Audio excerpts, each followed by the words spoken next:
Como manter um conceito de alma que não caia num dualismo cartesiano, nem use conceitos ultrapassados?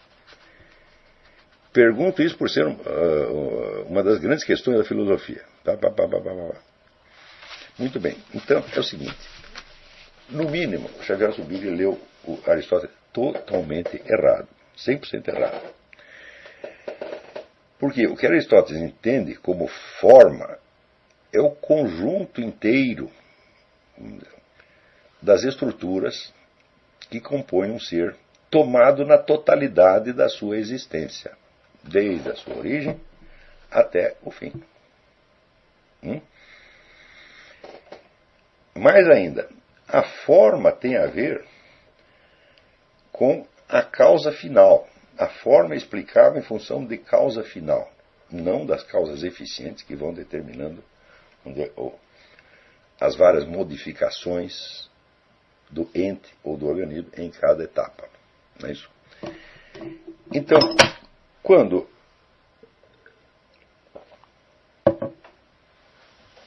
Zubiri diz que só numa fase bem avançada do desenvolvimento do ser humano, a alma ou o pensamento determina a ação do corpo, mas não antes disso.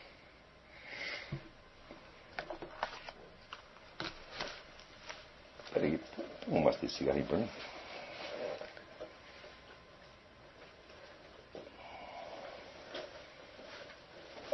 Não, do vermelho tem aí dentro. Um momento. Faltou combustível aqui. No casaco tem.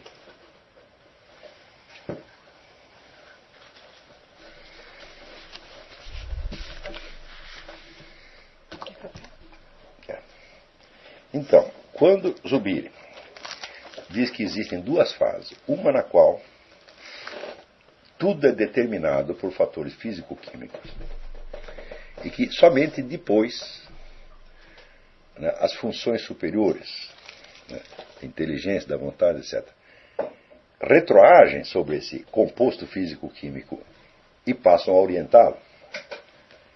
Ele, em primeiro lugar, ele está dividindo o ser humano em dois.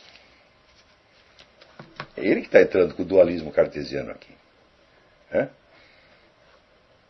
Então, ele está diferenciando o processo, vamos dizer, de causa eficiente, de ordem físico-química, que vai formando o corpo humano,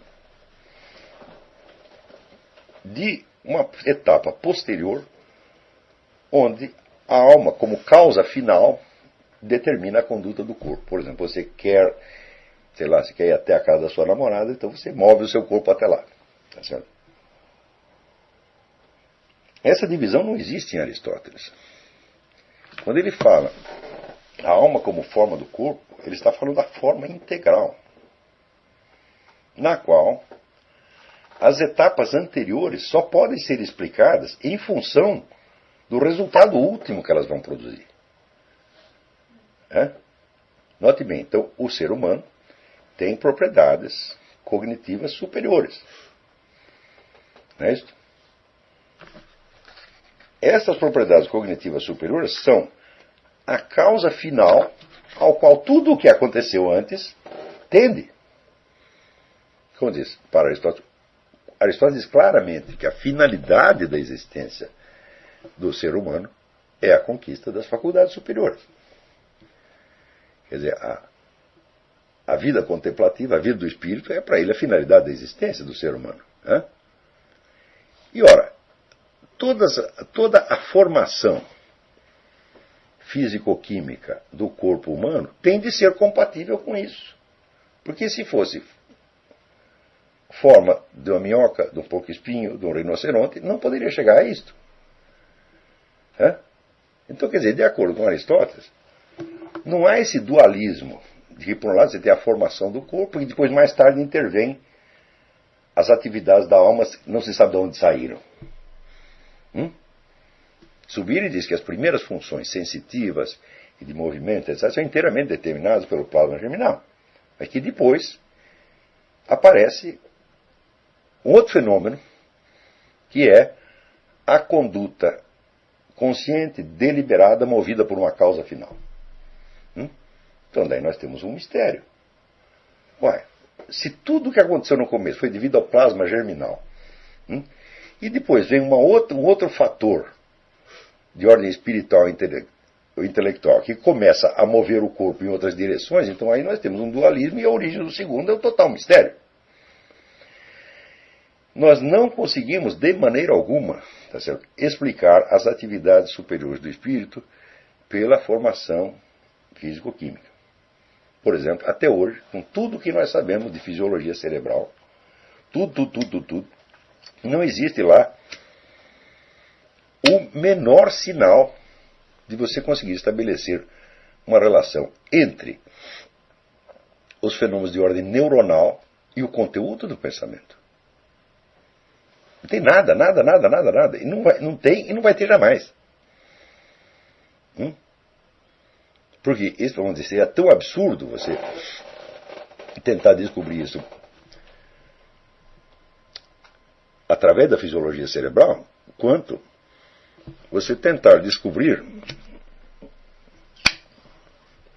o conteúdo, digamos, uma peça de Shakespeare, examinando a estrutura e o programa de computador no qual esse texto está reproduzido. Porque o conhecimento e as atividades superiores do espírito, elas não se dão no cérebro, mas se dão na relação entre a sua atividade cerebral e uma outra coisa que não é cérebro. Se eu digo, por exemplo, um gato tem 4 patas, coisa bastante simples, né? Isso está acontecendo no meu cérebro? O meu cérebro pode botar 4 patas num gato? Não. Então, o conteúdo e a veracidade desse pensamento está na relação que se estabelece entre ele e uma outra coisa que não é pensamento, que é um gato.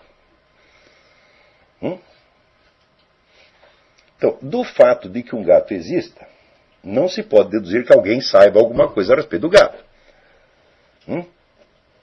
Você pode examinar a fisiologia do gato o quanto você queira, anatomia, fisiologia, etc, etc. Você vai descobrir algo a respeito de gato. Mas isso não vai lhe informar se antes de você alguém soube algo sobre o gato. Do mesmo modo, se você examinar o cérebro de quem conhece o gato, você nunca vai saber se é verdade que o gato tem 4 patas ou não. Então, isso quer dizer que as atividades cognitivas, evolutivas superiores não têm como ser explicadas pela formação físico-química do corpo.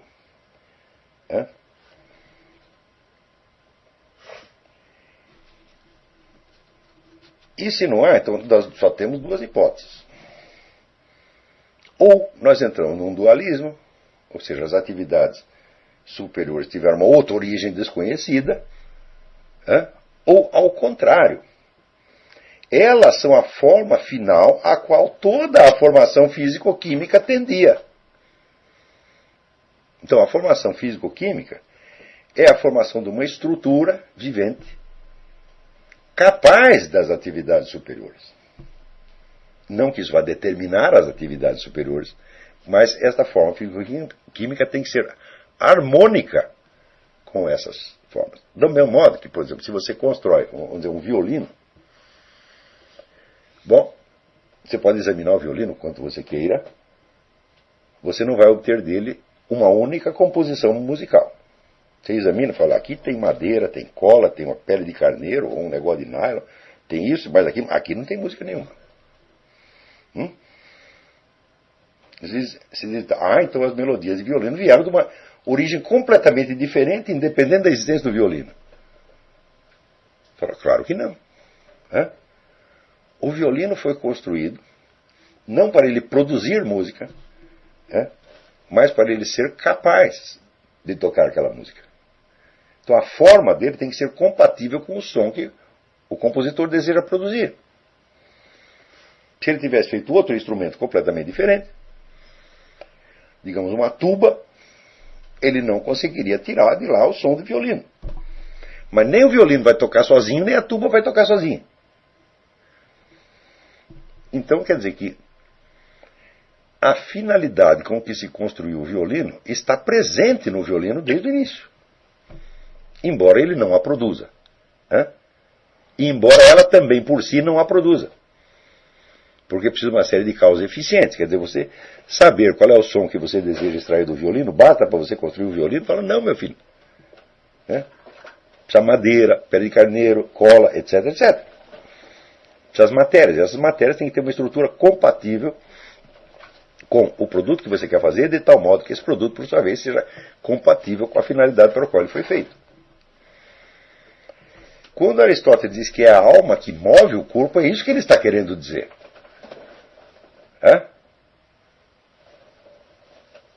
E não que a alma por si produziu todas as transformações físico-químicas necessárias para formar aquilo.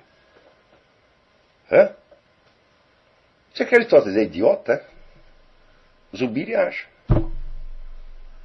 Então eu digo, nesse momento, Zubiri pagou o mico.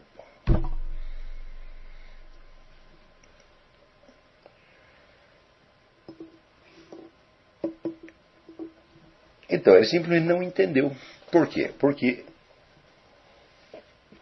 ele não conseguiu apreender a teoria de Aristóteles no seu sentido simbólico primeiro, para depois extrair dela o sentido discursivo possível. Ele pegou aquela teoria com um literalismo grosseiro, e opôs as coisas de físico-química que ele estudou na universidade. O Xavier Zubiri estudou biologia também.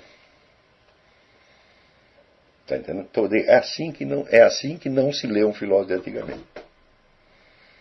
Agora, todo mundo, mesmo um homem bom e honesto como Zubiri, tem uma tentação.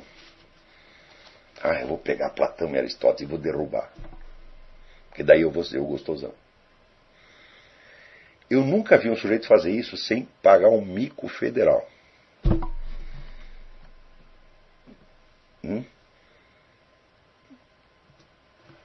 Platão e Aristóteles não são acadêmicos modernos, fazendo, né, uma tesinha em linguagem discursiva para ser discutida pelos pares. Eles estão abrindo um mundo de conhecimento simbólico que vai determinar as possibilidades cognitivas da espécie humana por muitos e muitos e muitos séculos. E você tem que entendê-los nesse nível, senão você não vai entender jamais.